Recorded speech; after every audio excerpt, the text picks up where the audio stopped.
Oh, hello and welcome to Aldente Rigamortis. I'm Review Cultist. And I'm Brownie. I'm Brownie. Hi.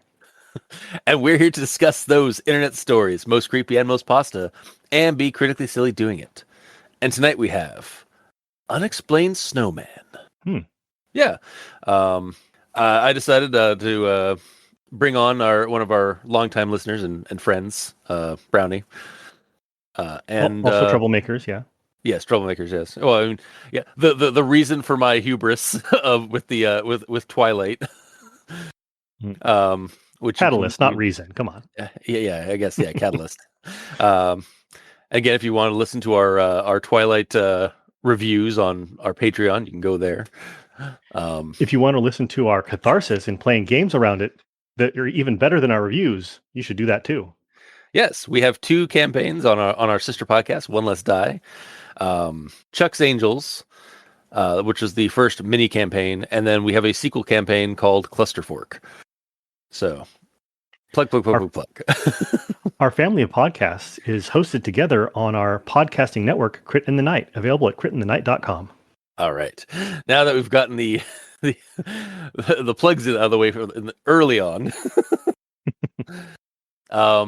Yeah, so we're want to have Brownie on the show, and so I decided to hunt down. I basically just typed in Minnesota in the Creepypasta.wiki, and spotted one that was called Unexplained Snowman, and it's wintertime, for better or worse, much to some of our chagrins. As a Canadian, I have to tackle with snow. As a Minnesotan, Brownie has to tackle with snow. I've only fallen on ice 6 times this season. It's normal. Oh, wow. I've almost had a heart attack. I'm trying to shovel our driveway. I don't know how many times. Yeah, I really should just pull out our gas our gas mower, our gas blower. Your snow mower, yeah. Yeah. But back to the story. So yeah, Unexplained Snowman. It's on Creepypasta.wiki. It's by Pacers Nation 16. And I guess we'll give our initial recommendations before we get too far ahead. I'm gonna partially recommend it. Yeah, I'm also on the partial recommendo train on this one as well. Mm-hmm.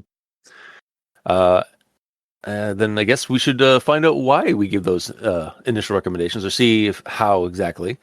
But starting with the rundown. So Nair, because we never get an actual name for the character, loves the winter season. Every year, his family gets together to make snowmen. This year, while having a snowball fight with friends, Nair notices a snowman in the woods behind his house. But he pays it no mind until the next day, when it is out in his backyard, seemingly moved. At first, he thinks it's his sister or his family who have pranked him and by making a snowman without him. But as they go to inspect it, the tables turn as the family accuses him of making this 7-foot snowman.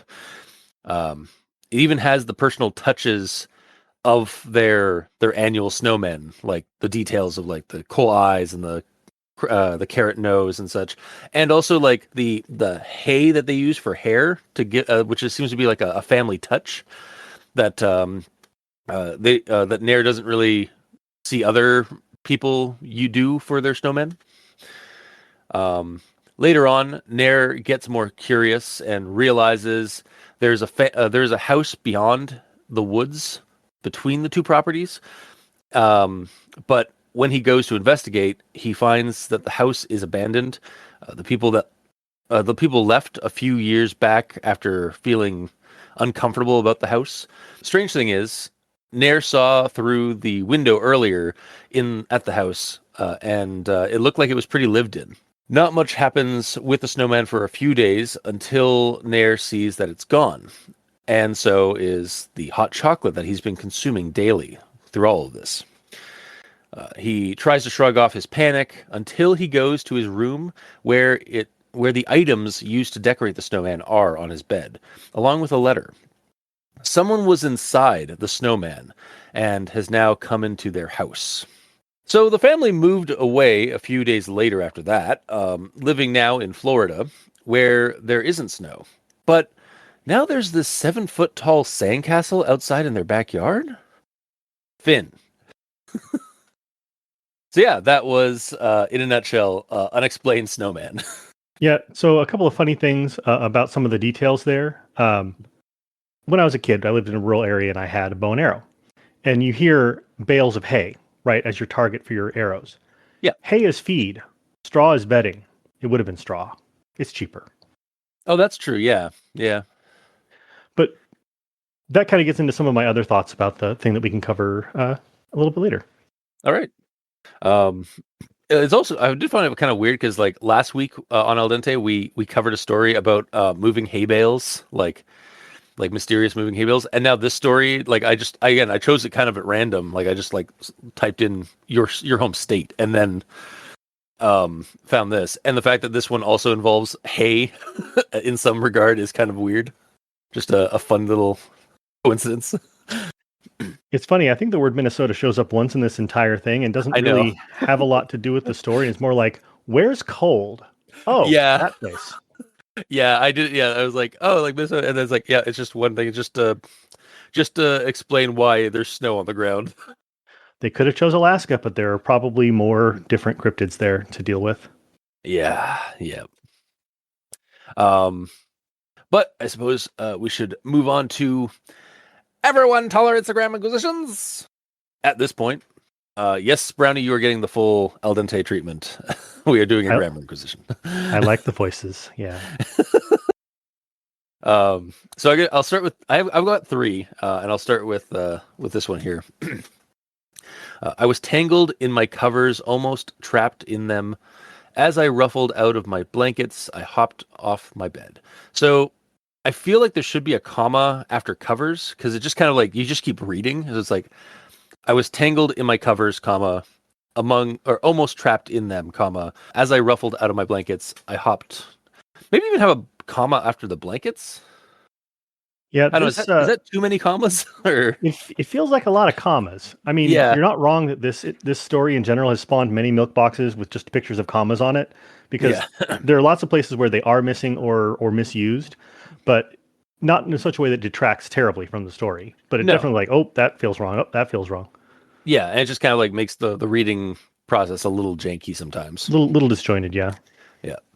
And then the next thing I have here is this is just a simple typo, but I turned to look out the window and saw an eerily familiar sight. So I think "so" there is supposed to be "saw" and "saw an eerily familiar sight." And then my last one is I sat in my room for the next couple of hours, bounded in my thought process by this odd snowman. So I think it should be, I think just get rid of the E and D at the end of bounded. So it's like next couple of hours bound in my thought process. And there are other words I think you could use as well, like caught up in my thought process or something like that. But like if you just want to keep the word that's there, just remove the I guess past tense of the ED. But it's funny, the ones that you mentioned are the exact same ones that I had in my notes. I did have one additional one. It's more of a talking about at the end. I mean, my sister could have easily eaten up all the hot chocolate with my parents' help. Yeah. He's talking about hot chocolate powder. I could say used up. I understand like eaten up can be used in place of used up, but consumed, something like that would have made more sense. Yeah. No, for sure. Again, they're just simple typos, but like these are the ones that stood out.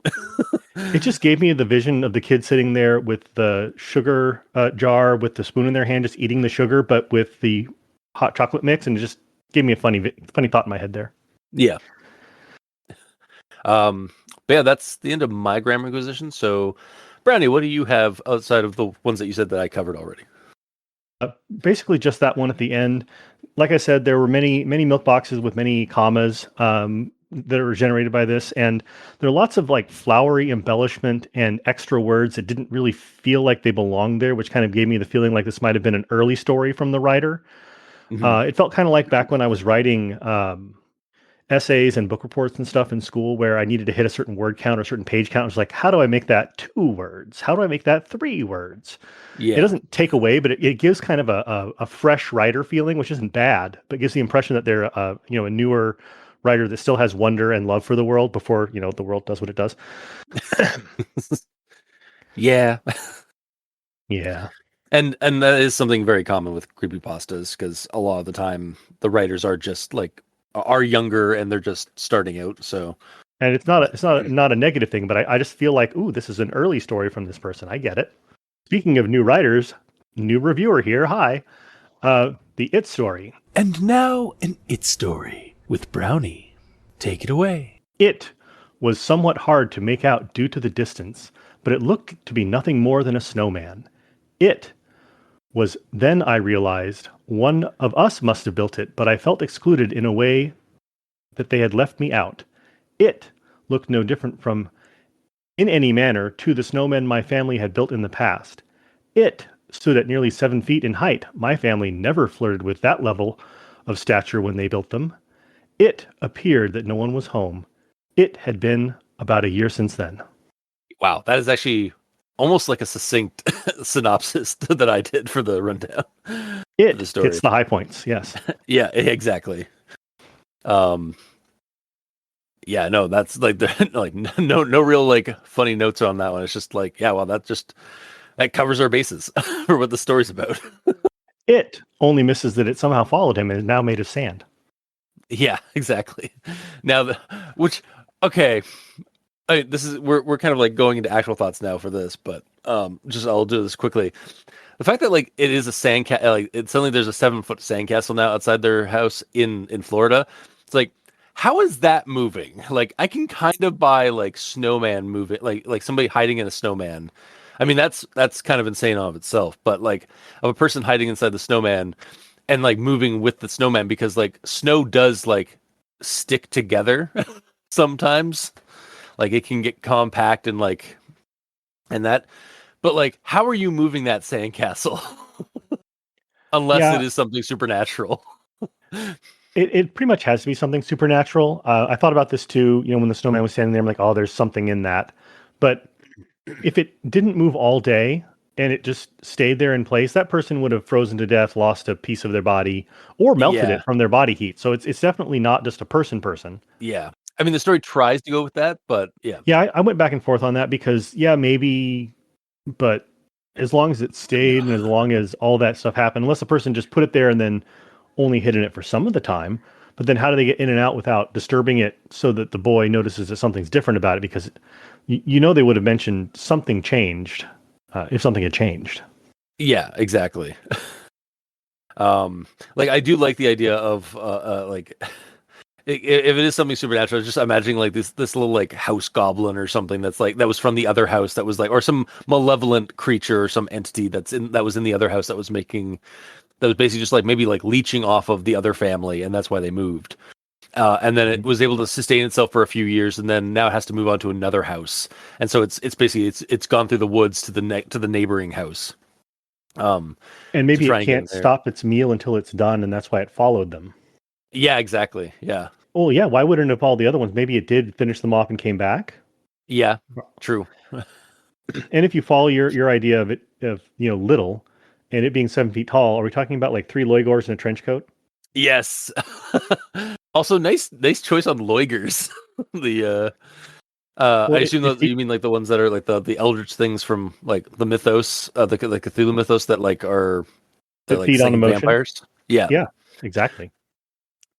yeah, for sure. Especially since like the family gets like kind of angry, like the like Nair himself like feels really weird when he like approaches the snowman, and then his family gets like very like suddenly angry at him for like building the snowman, or like when they accuse him of building the snowman. Well, he thought the same thing of them. Like, they did this to Yeah, me as a prank and they excluded me. I'm pissed off. That is emotion for the Loigor to feed on right there. yeah, exactly. And Um, if they didn't believe him, he didn't build the snowman. I doubt they would poof in 3 days' time to Florida just on his word of creepy snowman and note. Yeah. And I did really, again, I'm kind of like working my way, I'm working from the end of my notes up, I guess, for this, but, with this, like kind of keeping on like with my notes that from this part, with the ending, I do love, I do kind of like the twist, I guess it is like that they, when they moved, or like they saw that there was something wrong with the snowman, like, and then the family moved to Florida. Um, and then with the letter that he got, like that, like kind of caused all that. It kind of reminded me of this is why I thought it was something like it could have been a person, I suppose. Is the letter kind of reminded me of I don't know if you've ever heard of this urban legend where like some psycho sneaks into, or like they're like the teen is like hearing about like some report on like the news or radio that there's a psycho on the loose, and then at some point in the story, like the psycho sneaks into the house and like under the teen's bed, and the teen gets kind of like freaked out, but then they are reassured because they think the licking that happens when their feet go down to the ground by their bed is just their dog. And then and then like later on, they find out that their dog was somewhere else in another room, like trapped. And so they rush back to their room and they don't find anything under the bed except for a letter that says, people can lick your feet too. As like, like, oh God, like again, the guy was just like trying to pretend to be a dog to like be able to like stay in the house or something. Um, I probably just butchered that urban legend, but that's like the gist of it.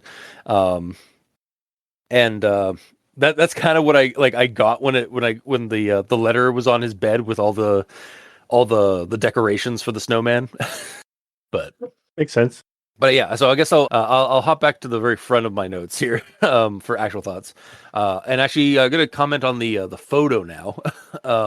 So the photo is of a snowman with hay hair and, well, hay eyes and hay mouth and a hay nose and a hay scarf, and the only thing that's not hay on that's being used as decoration for the snowman is really the stick arms. But it is a great like photo. It's very like photogenic because it kind of like kind of is in that in between space between like, oh, that's kind of like nice and wholesome, and like I could see this being kind of creepy.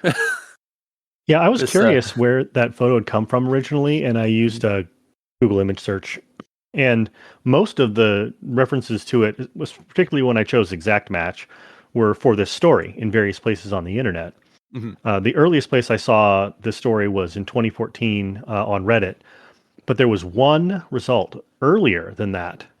And it was a Romanian person's blog with photos of funny snowmen from 2013, the year before this came out. Huh. So I wonder if this is not even like I mean, I'll be honest, like it looks like somewhere in Ontario. It could be somewhere in like North America, but I do wonder now if like maybe this is also somewhere in like Romania, if that's where if that's where it came from, or if this person just also found this, or maybe when they were vacationing. Yeah, I mean, you can perform borrowing on the internet anytime, including 2013. I agree with that. Yeah, and again, like I wonder if like this is another one of those cases of creepypasta that was written um because of a photo, and that's why the photo is included. Yeah, you find your inspiration many places. Yeah. Um, but yeah, like aside from like the fact it is it is a very nice photo. Yeah, my only like kind of uh, uh, hiccup on it is that the details aren't exactly the same material. Like we in the story we get like actual like full on like what the different things are, like the carrot nose, a cold eyes, little buttons, a warming scarf, stick arms, and then the straw, or the hay hair. Um, and then the photo just it's all hay or all like naturally occurring like materials that you'd like get from like a brush. Yeah, Um, yeah. you know what inspiration I kind of got looking at this picture the first time? What's that? Street Fighter 2 Guile. Check that hair out. Oh my God, yes. Sonic Boom. Oh God, Snowman Street Fight, Snow Fighter. Well, it's not too far off of the claymation battle game. Oh yeah, yeah. The was it called Clay Fighter? I think. It was Clay something, but I don't know if it was Clay Fighter. I'll have to ask Gamer. He loves that game, honestly. Hmm. um, but yeah, so that's what I got for the photo. Is like it's good. It's just some of the details aren't exactly matching the story, but it is definitely a sufficient photo for the story. Like It's a good for the seed, subject. Yeah. And then yeah, so early on when I was reading the story, I was definitely just kind of like gunning for like there's something off with this family. Like just the way things were being like said. So one of the quotes I have here for this is I noticed a particular accentuated amount of attention on building snowmen for my family. All of us love doing it, most likely due to the subconscious reward of bonding it created. And then my notes were, or the esoteric act of crafting an effigy to some profane winter god.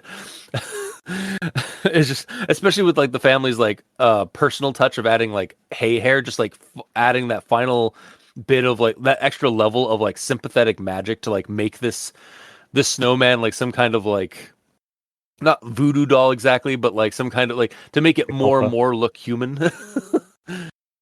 Yeah, the first couple of paragraphs in this, I know I commented on, younger writer, all that stuff. It made me feel like someone who's never had to shovel a 200-foot driveway or fallen on ice to get their mail or had to commute through winter weather. It's like, we loved it. You might love it. Your parents, on the other hand, or the older siblings, not so are much. Really good at putting on a brave face. Yep. Again, like I don't very care much for winter. I live in winter, but I hate winter. I can see the beauty of it, but that beauty is sort of shadowed by the fact that like I'm going to have to shovel this shit at some point. So I'm definitely understand where you're going from with that. It just gives the overall, sense of wonder that still exists in this author's life. Yeah. Also, yeah, and then another thing I had here was like when they, yeah, so when they're approaching the snowman later, and inspecting the new like the one that's in their yard that they weren't expecting, the unexplained snowman, as it were. And they were commenting about it, and like again, the mom gets kind of angry at the son for making the snowman, and him having to kind of defend himself about it. The way the mom gets angry at this point, like as I was reading it again, it was just like for building the snowman without the. It's like building the snowman is a family affair, and it made me curious that like if the parents were secretly having the family do some kind of occult tradition by creating these snowmen every year. Yeah. Like a Wicker Man thing.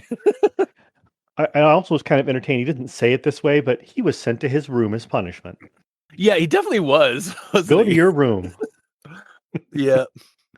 Also the idea is like, it's like, what, how did the snowman get here? I was like, well, Frosty did say he'd be back again someday. And that was another thing that in the story before we get the revelation that like it's a guy or it's something in the snow, like in the snowman that's like moving it and stuff. I was like, is this like the snowman from last year? Like, has it returned and like wants vengeance for some reason? Well, the first thing when I was reading about it, I was expecting there to be a fleck of red somewhere or something. Yeah. And there to be a body in the snowman, whether, animated or not.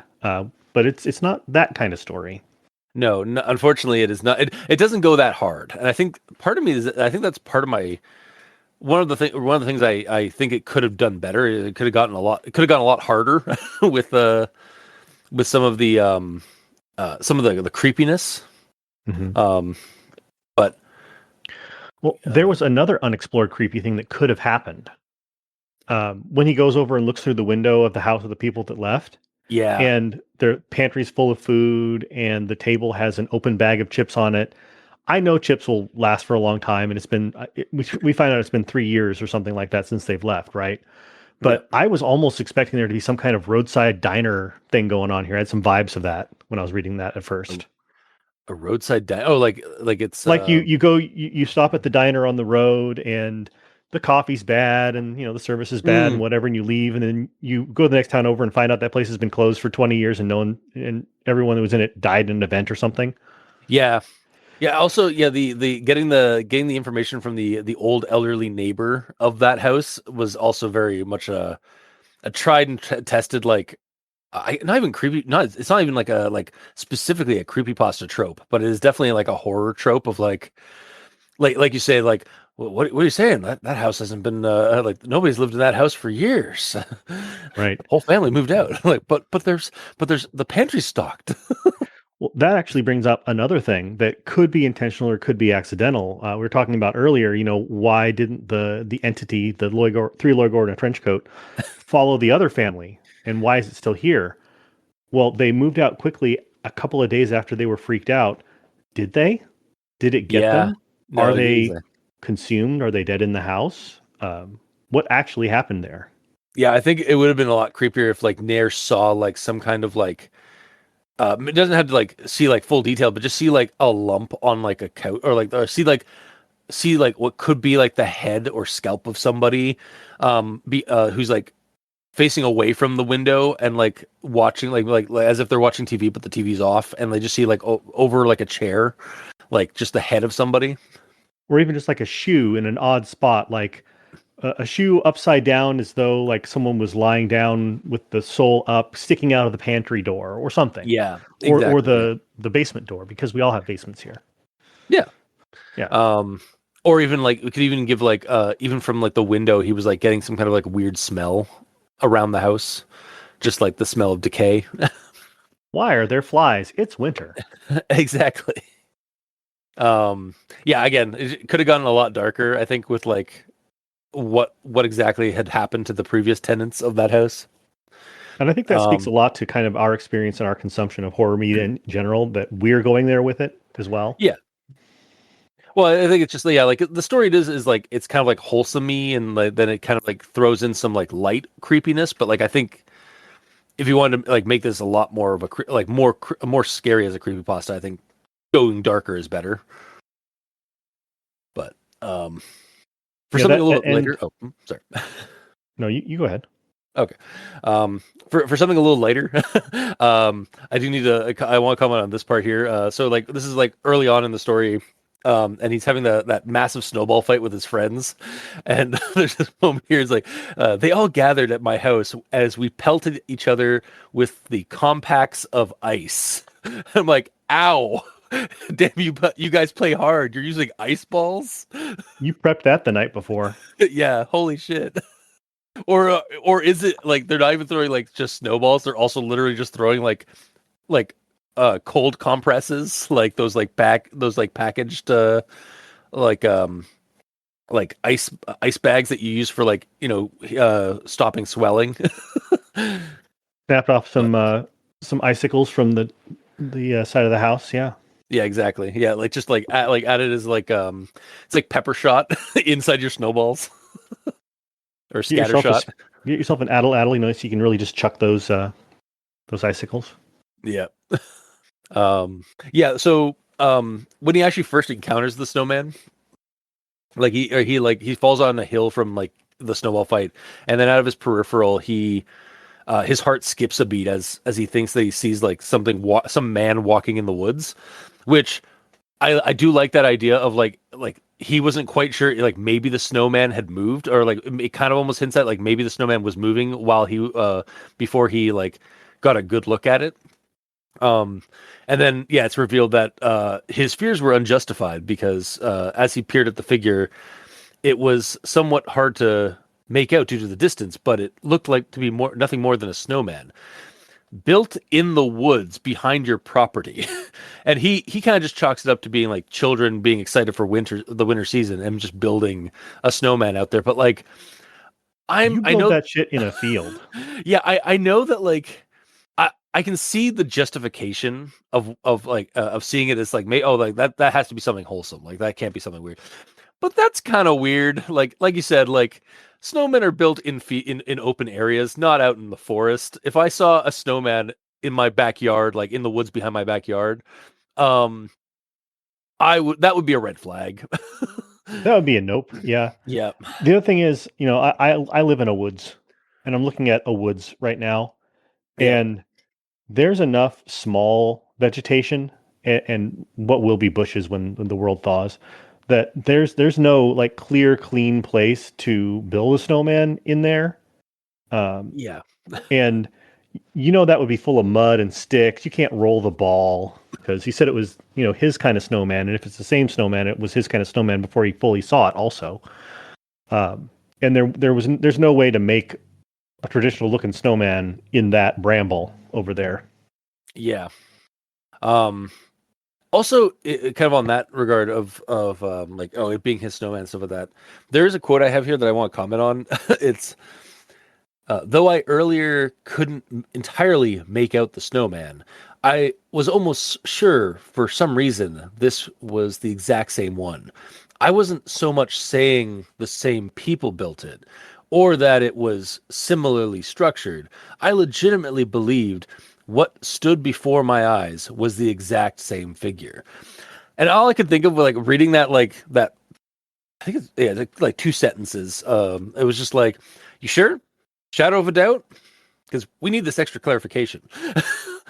It just seemed like they were really just hamming up the value. It's like, there's no doubt in my mind. This is the exact same one. In no uncertain terms, he showed me his ID. Exactly. It was Frosty. Yeah. Yeah. Another thing kind of that struck me too, and again, storytelling, whatever. Mm-hmm. If this thing appeared in my backyard like it did, if I had just got in trouble, if I had been punished for constructing this thing, I would have knocked that shit down. Yeah. Like, no. take the decorations, tip it over, and then make the proper snowman with my family. But yeah. What would he have found? Yeah. Also, so he goes like after like the snowman in the woods, and then like it pops up in his backyard, and he goes to investigate it a little bit later, and then he goes to like the house beyond the woods and such. He walks past the snowman and goes through the woods to that back house, like to basically the backyard of that other house. I feel like there should have been some mention of like a trail that the snowman left, or like how it was moved, or a lack thereof, like noted by Nair. He should have been like wondering like, how was the snowman moved? I was thinking the same thing. Because like he walked past it and goes into the woods where the snowman was previously. Shouldn't there have been like a noticeable like trail? But and I also kind of think it would have been much creepier. Again, this is me like how to help exemplify, how to help amplify the kind of like the fear factor, the spookiness of the story. Is if on his return back from the house, I think it would have been creepier if the snowman had pivoted and was now like as if it had been like watching him as he like went to the other house.